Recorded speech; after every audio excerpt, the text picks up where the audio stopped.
Welcome to this replay of one of the sessions from the Council of Competitive Intelligence Fellows 2022 Summit, Foresight Now, Harness the Future.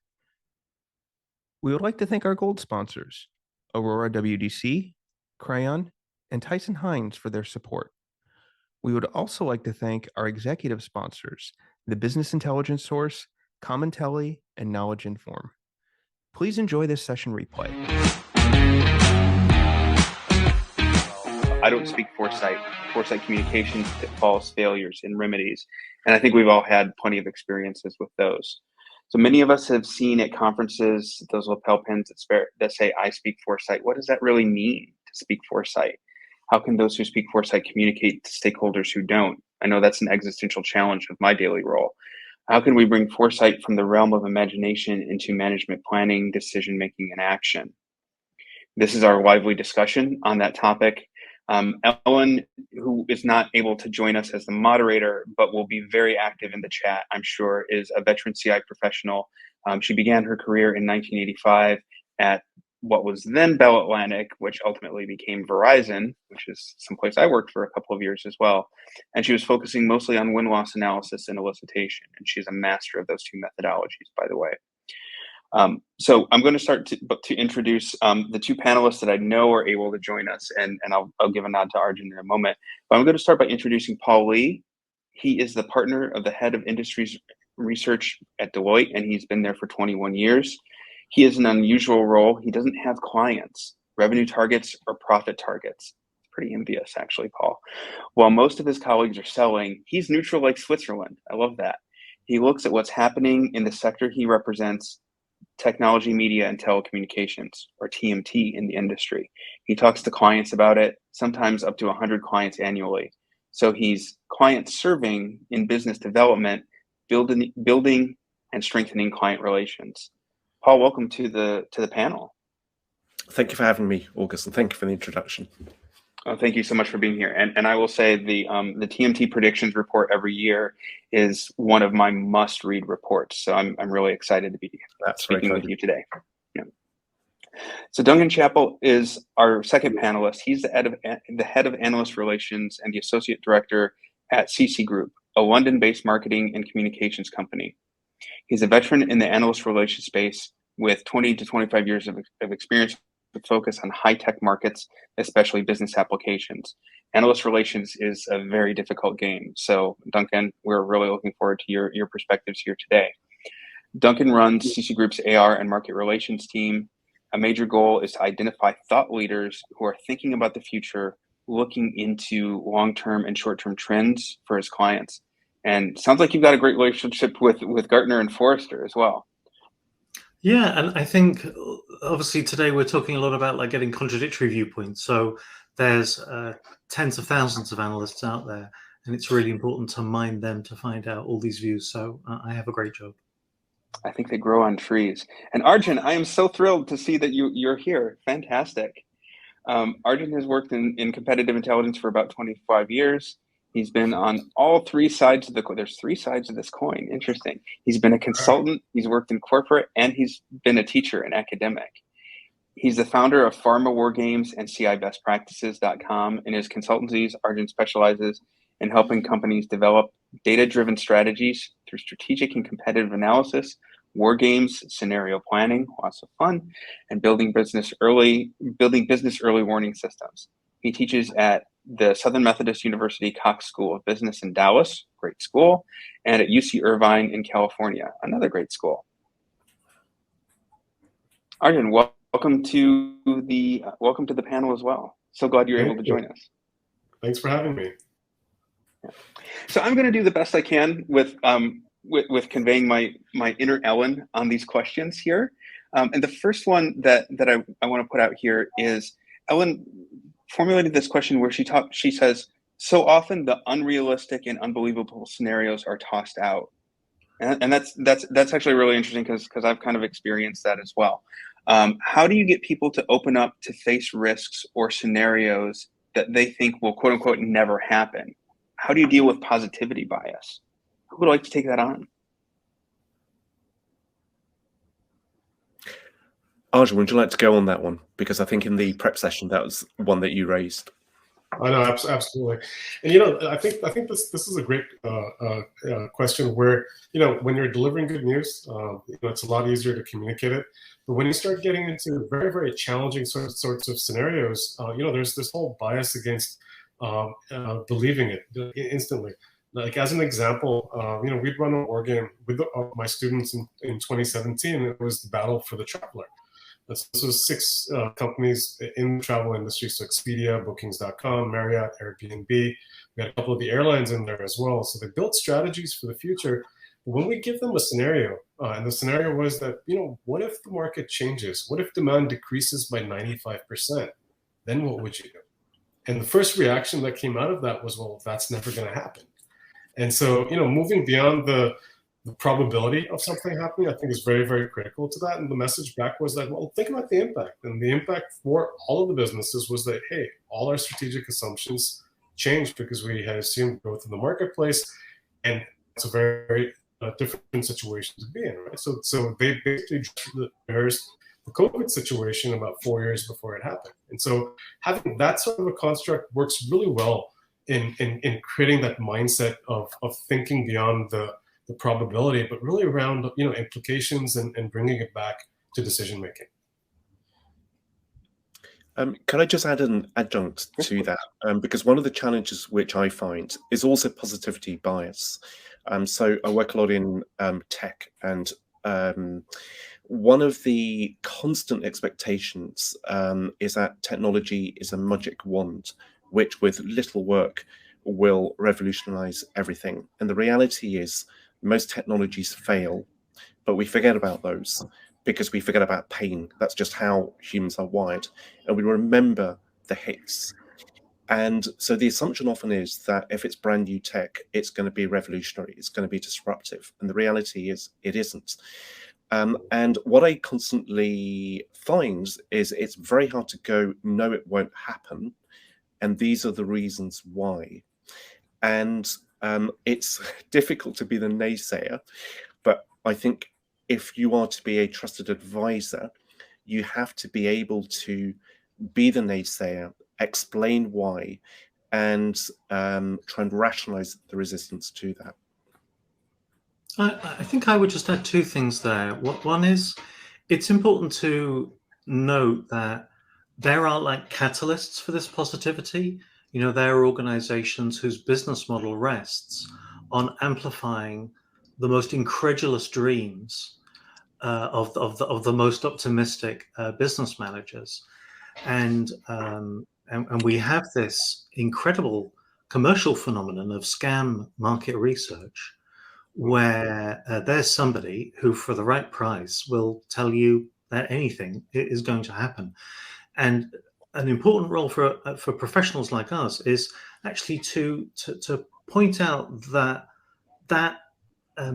positive message, that incredulously positive message, comes from the people who shouldn't be taken too seriously. So I think that's one thing. The other thing is to curate opinions. And actually, when we're in the business of assessing competitive intelligence, the challenge is that very often our customers, they want one version of the truth. They want one confident picture of the future, even though the future is not determined. So curating these different voices is so important. A big part of my role is putting spokespeople who are executives developing strategy in front of hopefully independent analysts who've got quite contradictory customer needs and customer bases. So they're actually experiencing the market differently because each of these people is perceiving different customers. And that is a very powerful experience because, like it or not, they're going to meet people who are genuinely experiencing contradictory trends inside the real market that's in front of them. That's a really great point, and I think that segues really nicely actually into the second question, because this has to do with diversity. And Paul, I think this question was intended for you, but the question was about the major stumbling block to effective scenario planning is often a lack of diversity. Leaders don't necessarily want to bring in people who are going to challenge their assumptions or disagree with them. What's been your experience there, and how have you overcome that particular obstacle? I wouldn't say I've managed to overcome it, but I've certainly experienced diversity, a lack of diversity pretty constantly throughout, all the meetings I've had with clients of different sizes. And I remember last year going to one meeting with about 50 people, and this was a public sector entity. And when I walked into the room, and this was in COVID time, so one thing which struck me was that everybody was 1 meter apart in this room, and it was a vast room, and every single person there was male. And also everyone but 2 of us were not white. So, sorry, there were 2 people who weren't white in the room. And for the task that this group had, that was the wrong outcome. That was the wrong approach. And so, that was quite a shock. Now, that doesn't often happen, but it's quite common that I'll go into a room, let's say, and it's a telco or it's a technology company, and everyone is white and male. And you're creating products for a market which is male and female, and also which is for people of lots of different backgrounds. And, I've been at Deloitte, as you mentioned, for 21 years, and I thought 21 years ago, all this will change. And what's kind of jarring is it hasn't changed that much. Mm. And I've experienced a similar sort of perspective as well in leadership teams in a lot of instances when they start looking at the future, when there's sort of questions on poking their strategy that they've developed, they're very, very uncomfortable having subordinates in the room, and a lot of the perspectives has been that, it's okay for us to debate as a leadership team at that level, but if we start including more junior people from the organization, they're going to think that we don't know what we're talking about. It undermines our authority, and that's a huge stumbling block. To really try and foster an environment in which you can have an open and honest conversation on the different things that are happening and what you need to do. And not many organizations are able to do that for various different reasons, as described.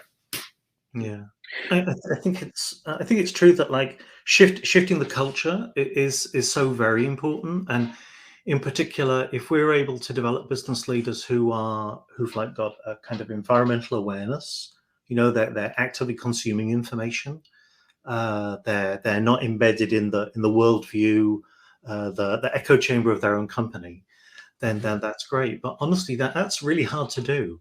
And I think one of the advantages about diversity is that actually these days it's often more easy to engineer like social and international diversity into a group of people, and with that automatically, well, no, not automatically, but very often, almost reliably, you do get different perspectives, because these people will have had very different ideas of the market. Very often they won't have been embedded in the same way in one organization's mindset.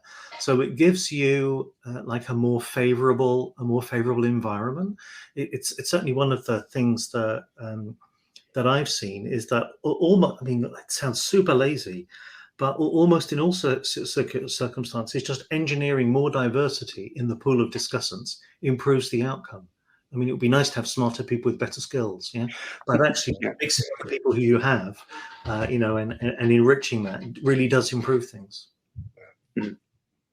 Yeah, those are all great points. And one of the things that I took away, from as I synthesized all three, is really almost in a way the benefit of vulnerability, or allowing ourselves to be vulnerable. So a follow-up question, and Duncan, I see you nodding. What is your reaction to that? I mean, I strongly agree with this, but this vulnerability is also part of allowing managers, including senior managers, to be more authentic in the way that they deal with people. Again, that's a question of organizational culture.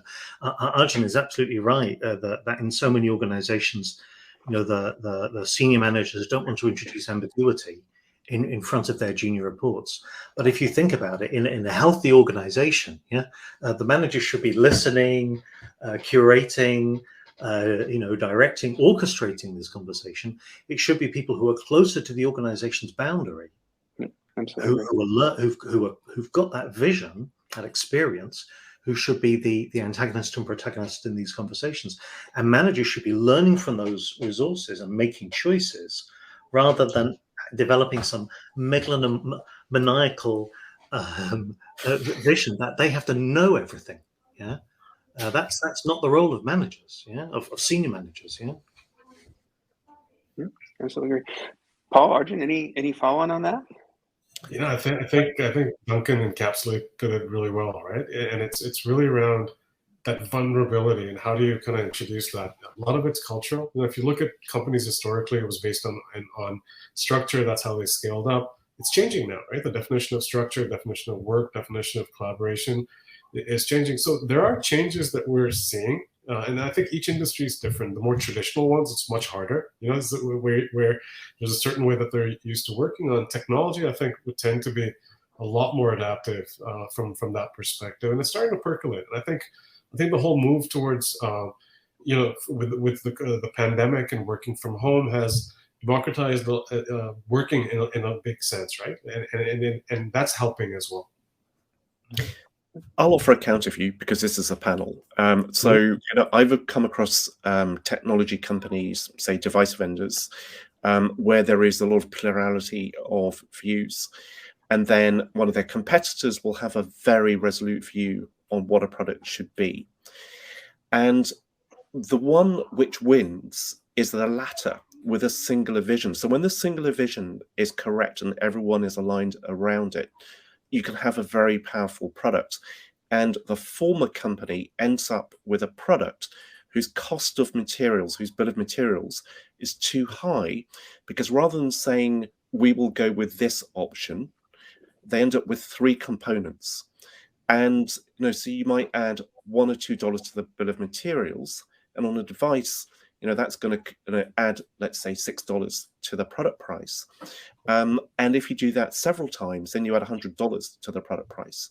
And so it's not necessarily the right outcome to have. And there is a role for leaders to be well informed enough to lead. So it's nuanced, like everything in life. Mm-hmm, mm-hmm. Well, your point on leaders is really quite accurate there, Paul, and it's the point of synthesizing those insights, and so integrating and synthesizing the diversity of the opinions and the points of view, because maybe you have a line of sight into how diverse these two organizations were. If 2 organizations of similar diversity, but one has better leadership, quite honestly, to reach that consensus and that unitary view that you're describing. Okay. Also, there's a factor here of just the benefit of making fewer but bigger bets. Yeah, I mean, in terms of execution, there's a big advantage there. But the truth is that all the time businesses make the wrong choices but have good outcomes. Yeah, and I mean that's and the other way around. Yeah, Right. so I think what competitive intelligence can do is allow managers to make educated bets about how far they enforce a singularity of vision, and how far they, maybe, sponsor, countervailing opportunities or develop some kind of portfolio strategy to mitigate their risks. And I think to Paul's point, I actually agree with. I love the word that Paul used, singular vision, right? I think that works really well, and I think having a singular vision but having multiple inputs into it. I think there's a lot more inputs that are going into that singular vision than were before. With the advent there, but the ones that have the singular vision are the ones that are the most successful with foresight as well, and that's part of like the whole operational part of it, right? How do you kind of operationalize it and bring it there? So I think that's a great sort of terminology to use. That's a great point. So, and I think that's a good segue into actually the next question. And Duncan, I'm going to direct this first at you. It's this concept of there's an alternative to foresight, and that's basically myth. And I'm sure we've all marinated in various business myths in our time. They're dangerous, they're seductive, and they're appealing. How do we get around those myths that kind of stand in for foresight in so many situations? Yeah, myths are powerful because organizations need visions. Yeah, that's absolutely true. And very often, I mean, through as we've just said, through sheer stubbornness, organizations may, by chance, find themselves the most successful by being the least incompetent, of the competitors Yeah. present in a market. Yeah, I mean that's about, especially in the case where the minimum economic scale is quite high. You may have many incompetent participants in a market, who go through where it's a race for last place, not for market vision. But I think the importance about myth is to be honest about the fact that this is a myth, this is a story. Yeah, this is something which is an organizing vision. But myths only become performative when they become generally held. Yeah, I mean there are myths like Moore's law in the technology market. Yeah, there are myths that become incredibly powerful performative visions. It helps if they're based in fact, but they can be very appealing. But the challenge is that if organizations believe only in the myth and are not moderating, are not keeping their environmental awareness, if they're not being aware of what they need to be doing, then it makes it impossible for managers to really direct the business. And it means that organizations can make bad bet after bad bet after bad bet. And that's not in anybody's interest. That's a great point. So, Paul, question for you. One of the most, I think, living in this world, one of the most stressful challenges is delivering bad news. How do you tell a very powerful person that they have an ugly baby? Yeah. This is it's like a good challenge to have, because if you are identified as somebody who can convey bad news, I think that's a good skill to have. Yes. And I've certainly done many things in my career where I've done the opposite. I remember one time giving bad news to somebody in a room of about 50 people, of this person's colleagues, and this person walked out. And I was partly doing, I was playing to the audience, and I overstepped.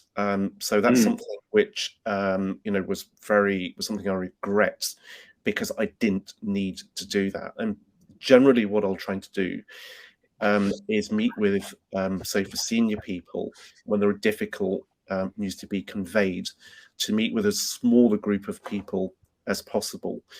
Because the thing about the leader, and it comes back to the myth of the leader, is that the leader is omniscient. And so they don't want to show any ignorance. But a good leader will ask people to identify ignorance, but privately. And I think that's a right balance. So the best way of going, okay, your baby is ugly, is by, in my experience, talking privately in a small group as possible. And with some people, what they like is a story, and other people like numbers. So having two versions of, and this is why your baby is ugly, to explain to them. Yeah. Arjun, what is your take on? Yeah, please. Just to add to that, I think the other part of this, and what's really important, is to make it, make sure that you make sure it's not personal. And you take that personal attack away from it. Kind of like what Paul was saying. Either you do it privately. I've always seen, you deliver good news, senior management will love you. There's not much questions you're going to get asked. As soon as you start delivering bad news, that's when they start poking holes on the research analysis and what's been done. And I've seen transparency actually works really well. If you can convey the thought process in a 3-part process, you look at the evidence that you're presenting, so data points that you've collected, you present the assumptions that you've made, and then you show some sort of a notion of collaborative analysis, whether it's a small team that's worked on it, whether it's a group of trusted advisors within the organizations or outside that have done it. So then that changes the whole conversation from, I don't believe you, I don't believe your analysis, to here's what we have, And if you have a different opinion on what's going to happen, which means one of three things: either you have access to different data points that we don't have access to, or you've made different assumptions on what's going to happen, or used a different form of analysis, or a combination of. So let's have a conversation around that and align on it. If there's certain assumptions you've made that we haven't, we can change those. If there's data points that we have access to, then we can kind of change that. So you kind of open up a productive dialogue to get to a aligned view on what's likely to happen versus the personal aspects of it and doing that. And if you institutionalize that as a structure and a framework, it works well, because then it's the structure itself that kind of takes care of the differences in opinion, and there's a process behind it. Yeah. Can I just add Oh, sorry. Well, just two things I would add there. One is part of my role is putting business people in front of skillful people who are independent from them and have alternative views. And actually, simply those conversations, it has an impact. That even if these are stubborn and proud people who seem very dogmatic, they do tend to internalize part of what is going on. The other thing is that actually sometimes organizations will actually, like I've been in the situation where I've been hired by an organization to come in and deliver bad news as a specialist who can deliver that bad news without the internal relationships of these stakeholders being damaged.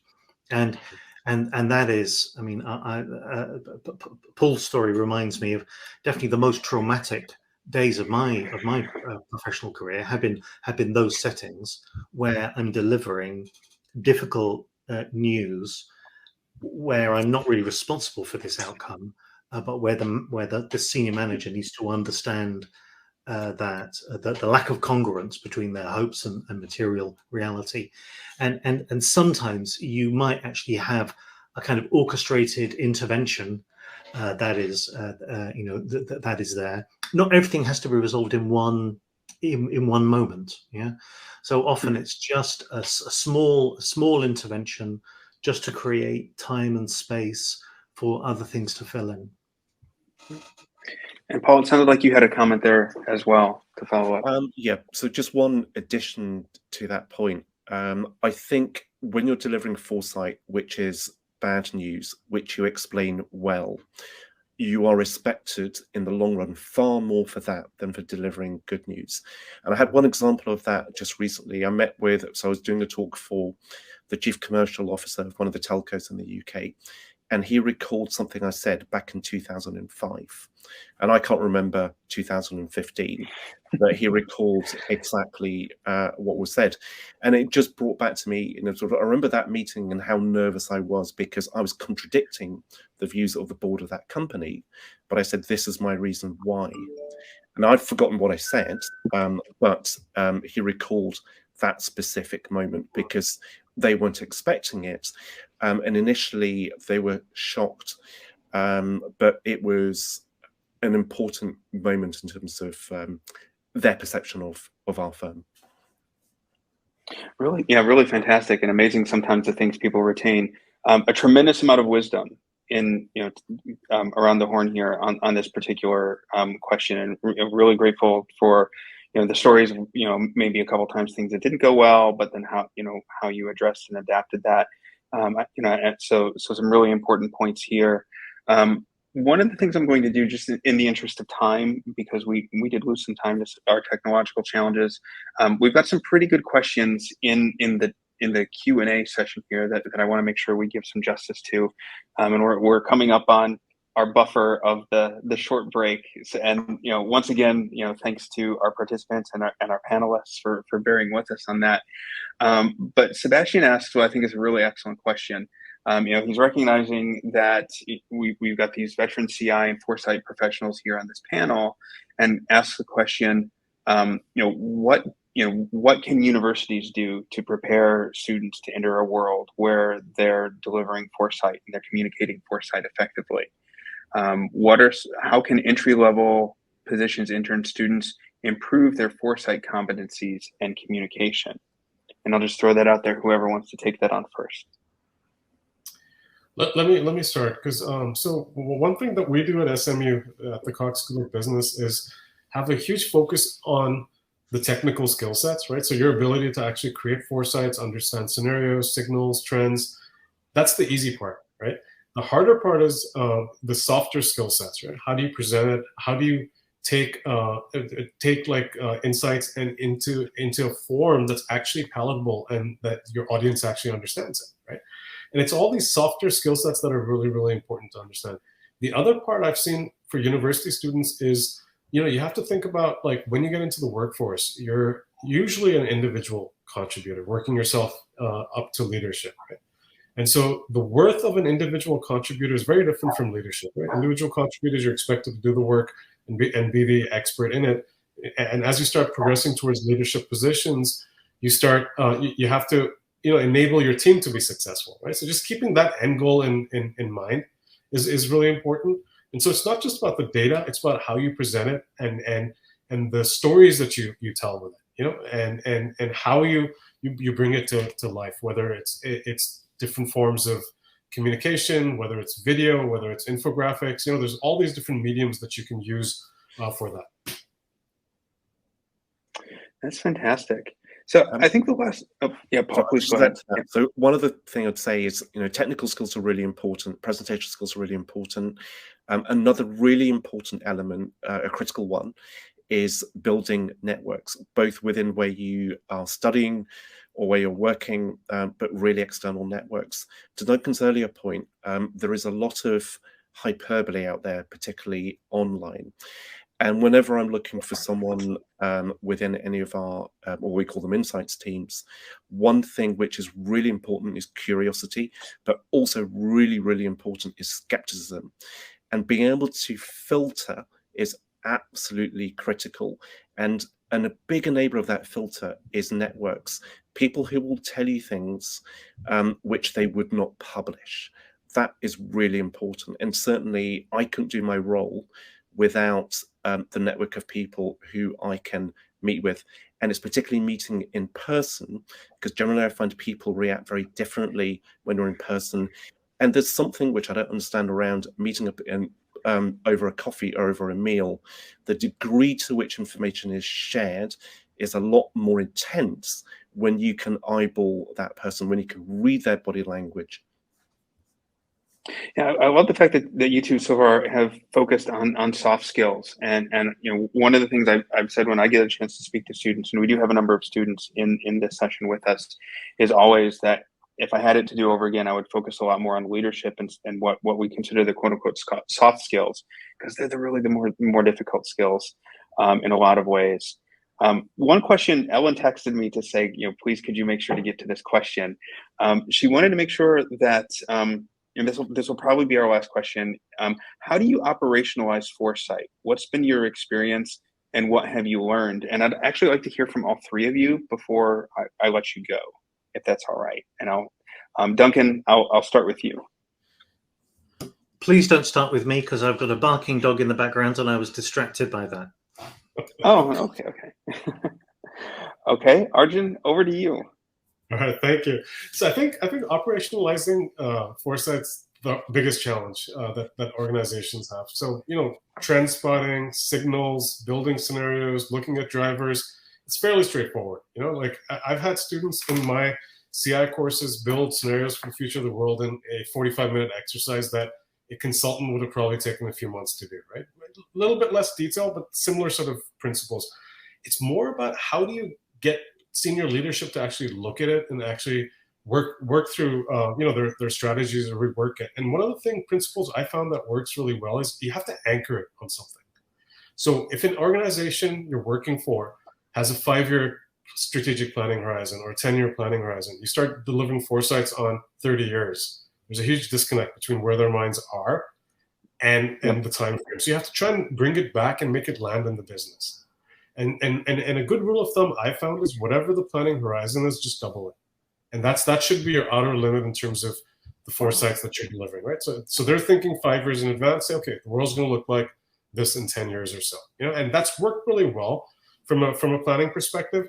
The other part to this is, and we talked a lot about this, is around that collaborative analysis aspect. So make sure that there's a co-creation aspect within an organization. There's the human element, diversity of thought. You kind of put that in there, and there's different ways of doing it. There's wargaming, there's tiger teams, there's compete teams as certain organizations have. There's pizza teams like Amazon does.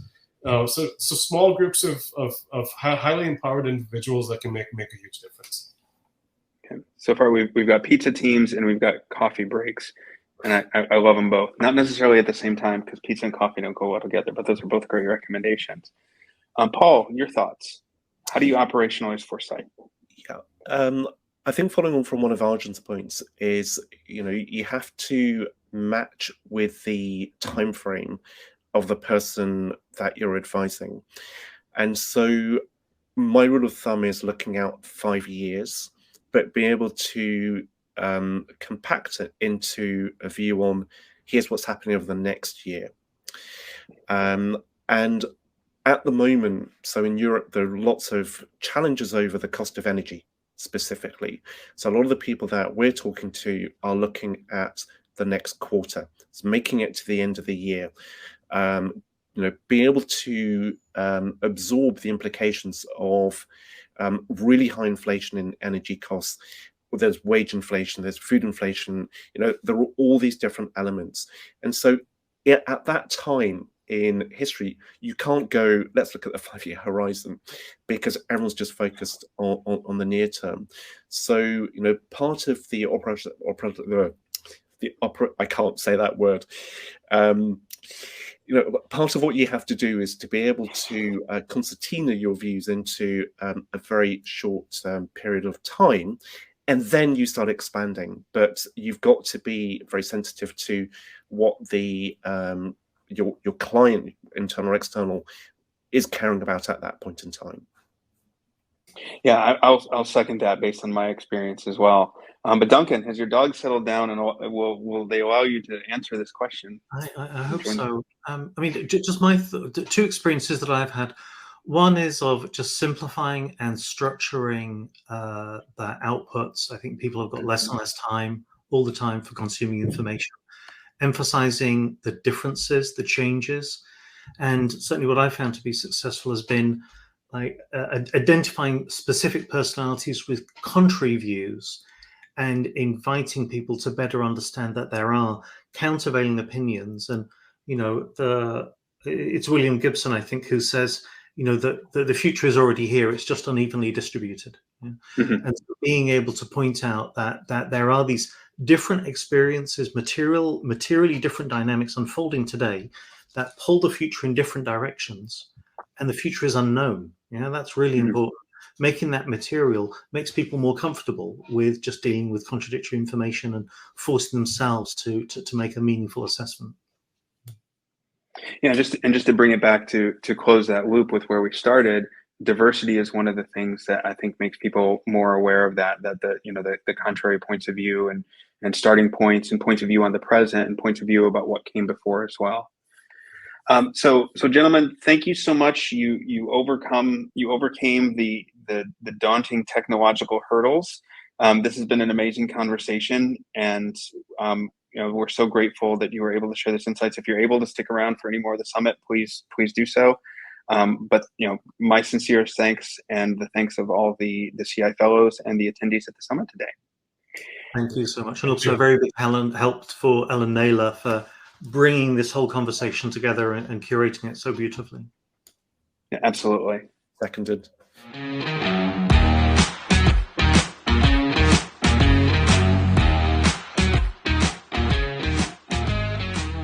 We hope you enjoyed this session replay from the Council of Competitive Intelligence Fellows 2022 Summit, Foresight Now, Harness the Future. We also hope that you'll join us for future educational programming that advances the field of competitive intelligence and adjacent fields. If you'd like more information about future events, the fellows, or our competitive intelligence community of practice, please visit the link in our Vimeo profile. Thank you so much.